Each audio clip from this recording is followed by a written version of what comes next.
शांतं शाश्वतं प्रमेयमनघं निर्वाण शांति प्रदम। शांत, सनातन, अप्रमेय, निष्पाप, मोक्ष रूप परम शांति देने वाले ब्रह्मा, शंभु और शेष जी से निरंतर सेवित, वेदांत के द्वारा जानने योग्य, सर्वव्यापक, देवताओं में सबसे बड़े, माया से मनुष्य रूप में दिखने वाले, समस्त पापों को हरने वाले, करुणा की खान, रघुकुल में श्रेष्ठ तथा राजाओं के शिरोमणि श्री राम कहलाने वाले जगदीश्वर की मैं वंदना करता हूँ। नान्याय स्पृहा रघुपते हृदय स्मदीये।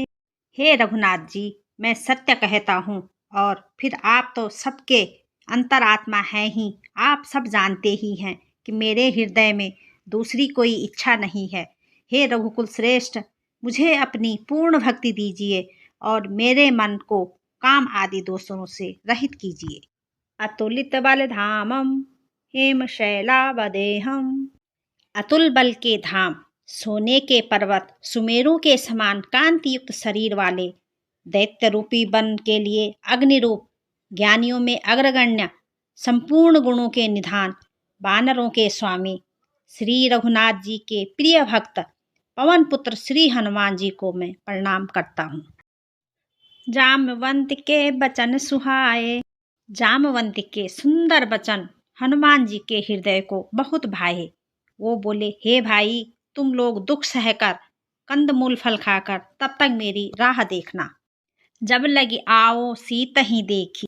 जब तक मैं सीता जी को देखकर लौट न आऊं, काम अवश्य होगा, क्योंकि मुझे बहुत ही हर्ष हो रहा है। यह कहकर और सबको मस्तक नवाकर तथा हृदय में श्री रघुनाथ जी को धारण करके हनुमान जी हर्षित होकर चल पड़े। सिंधु तीर एक भूधर सुंदर। समुद्र के तीर पर एक सुंदर पर्वत था। हनुमान जी अनायासी उस पर कूद पड़े और उसके ऊपर जा चढ़े। बार बार श्री रघुवीर का स्मरण करके अत्यंत बलवान हनुमान जी उस पर बड़े ही वेग से उछले। जेहि गिरि चरण देई हनुमंता। हनुमान जी जिस पर्वत पर बड़े वेग से उछले थे, वह तुरंत ही पाताल में धंस गया। जैसे श्री रघुनाथ जी का अमोघ बाण चलता है, उसी तरह हनुमान चले। जलनिधि रघुपति दूत बिचारी।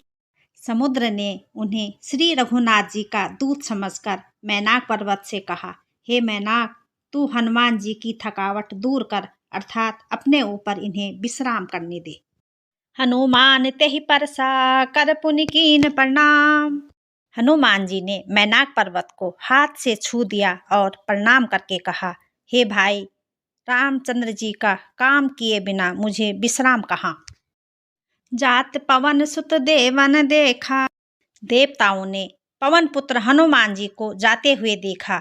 उनकी विशेष बल बुद्धि को जानने के लिए, उनकी परीक्षा लेने के लिए उन्होंने सुरसा नाम की सर्पों की माता को भेजा।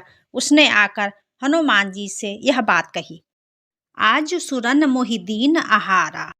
आज देवताओं ने मुझे भोजन दिया है। यह वचन सुनकर पवन कुमार हनुमान जी ने कहा, श्री राम जी का कार्य करके मैं लौट आऊं और सीता जी की खबर प्रभु को सुना दूं। तब तव बदन पैठ यहूं आई। तब मैं आकर तुम्हारे मुंह में घुस जाऊंगा, अर्थात तुम मुझे खा लेना। हे माता, मैं सत्य कहता हूँ, मुझे अभी जाने दे। जब किसी भी उपाय से उसने जाने नहीं दिया, तब हनुमान जी ने कहा, तो फिर मुझे खा न ले। जो जन भरी ते ही बदन पसारा। तब सुरसा ने अपना मुँह 4 कोस फैला दिया। तब हनुमान जी ने अपने शरीर को उससे दुगना कर लिया। उसने 16 योजन का मुख किया और हनुमान जी तुरंत ही 32 योजन के हो गए। जस जस सुरसा बदन बढ़ावा। जैसे जैसे सुरसा मुख का विस्तार बढ़ाती, हनुमान जी उसका दुगना रूप दिखला देते। उसने 100 योजन 400 कोस का मुख किया। तब हनुमान जी बहुत ही छोटा रूप धारण कर लिए। बदन पैठ पुनि बाहर आवा। और हनुमान जी उसके मुख में घुसकर तुरंत बाहर आए और उससे सिर नवाकर विदा मांगने लगे। फिर सुरसा ने कहा, मैंने तुम्हारे बुद्धि बल का भेद पा लिया है, जिसके लिए मुझे देवताओं ने भेजा था। राम काज सब करियहूँ तुम बल बुद्धि निधान। तब सुरसा ने हनुमान जी से कहा, तुम श्री रामचंद्र जी के सब कार्य करोगे क्योंकि तुम बल और बुद्धि के भंडार हो। यह आशीर्वाद देकर वह चली गई और हनुमान जी हर्षित होकर चले गए। निशिचर एक सिंधु महु रही। समुद्र में एक राक्षसी रहती थी। वह माया से आकाश में उड़ते हुए पक्षियों को पकड़ लेती थी। आकाश में जो जीव जंतु उड़ा करते थे वह जल में उनकी परछाई देखकर उन्हें पकड़ लेती थी। गहरी छाह सक सो न उड़ाई। वह परछाई पकड़ लेती थी जिससे वो उड़ नहीं सकते थे और जल में गिर पड़ते थे। इस प्रकार वह सदा आकाश में उड़ने वाले जीवों को खाया करती थी। उसने वही छल हनुमान जी से भी किया। हनुमान जी ने तुरंत ही उसका कपट भेद पहचान लिया। ताहि मारी मारुत सुत वीरा। पवन पुत्र धीर बुद्धि वीर हनुमान जी उसको मारकर समुद्र के पार गए। वहां जाकर उन्होंने वन की शोभा देखी। उस वन में भौरे पुष्प रस लेकर गुंजार कर रहे थे। नाना तरु फल फूल सुहाए। अनेकों प्रकार के वृक्ष फल फूल से सुशोभित हैं। पक्षी और पशुओं के समूह को देखकर तो हनुमान जी मन ही मन बहुत प्रसन्न हुए। सामने एक विशाल पर्वत देखकर हनुमान जी भय त्याग कर उस पर दौड़कर जा चढ़े। उमा न कछु कप कै अधिकाई।